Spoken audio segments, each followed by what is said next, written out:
అర్థం చేసుకో మగరాయ అంతా చెప్పకున్నా ఇంకా చాటుగా మిగిలాయా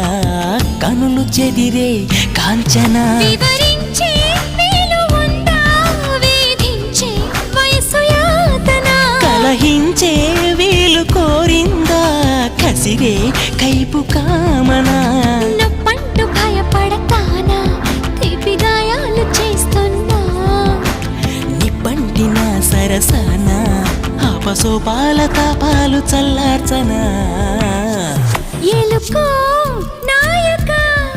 రాసి చానా ఇలాగా ఎలకు బాలిక దూసుకొచ్చావే ఇలాగా